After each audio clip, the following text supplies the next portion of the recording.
മോഷ്ടിക്കാതെ പിടിച്ചുപറിക്കാതെ നല്ല മാർഗത്തിൽ മറ്റൊരാൾക്ക് ബുദ്ധിമുട്ടുണ്ടാക്കാത്ത രീതിയിൽ പണിയെടുത്ത് കഷ്ടപ്പെട്ടുണ്ടാക്കുന്ന പണമാണ് യഥാർത്ഥ നിധി. ഇതൊക്കെ ഉടായ്പാണ്. മറ്റു വാർത്തയിലേക്കാണ്.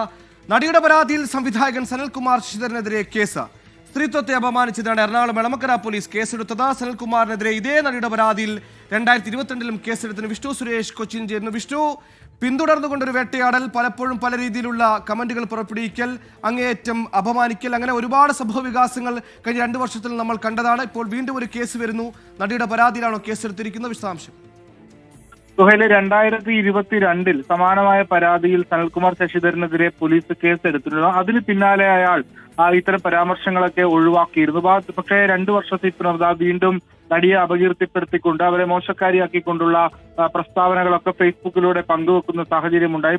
ചിത്രങ്ങളടക്കം പങ്കുവെക്കുന്ന സാഹചര്യമുണ്ടായി. ഈ ഒരു പശ്ചാത്തലത്തിലാണ് നടി സനൽകുമാർ ശശിധരനെതിരെ വീണ്ടും എളമക്കര പോലീസിൽ പരാതി നൽകിയത്. നേരെ കമ്മീഷണർക്കാണ് പരാതി നൽകിയത്. പരാതി കമ്മീഷണർ എളമക്കര പോലീസിലേക്ക് കൈമാറുകയും അപകീർത്തിപ്പെടുത്തി എന്ന വകുപ്പ് ചുമത്തിയാണ് നിലവിൽ കേസ് എടുത്തിരിക്കുന്നത്. സ്ത്രീത്വത്തെ അപമാനിക്കൽ അടക്കമുള്ള വകുപ്പുകൾ ചുമത്തിയിട്ടുണ്ട്. അതുകൊണ്ട് തന്നെ നടിയുടെ പേര് വെളിപ്പെടുത്തുന്നതിൽ പരിമിതിയുണ്ട്. ഇയാൾക്കെതിരെ കൂടുതൽ നടപടികൾ സ്വീകരിക്കാൻ തന്നെയാണ് പോലീസിന്റെ തീരുമാനം. ഇയാൾ ഇന്നും ഈ നടിക്കെതിരെ കഴിഞ്ഞ ദിവസവും ഫേസ്ബുക്കിലൂടെ മോശമായി സംസാരിച്ചിരുന്നു. സുഹൈൽ, ഈ സ്ത്രീത്വത്തെ അപമാനിച്ചെന്ന അടക്കമുള്ള വകുപ്പുകൾ ചുമത്തിയാണ് കേസെടുത്തിരിക്കുന്നത്. അതുകൊണ്ട് തന്നെയാണ് സിനിമാ നടിയുടെ പേര് വെളിപ്പെടുത്തുന്നത്. പലരും കമന്റിൽ ചോദിക്കുന്നു എന്തുകൊണ്ട് പേര് വെളിപ്പെടുത്തുന്നില്ലെന്ന.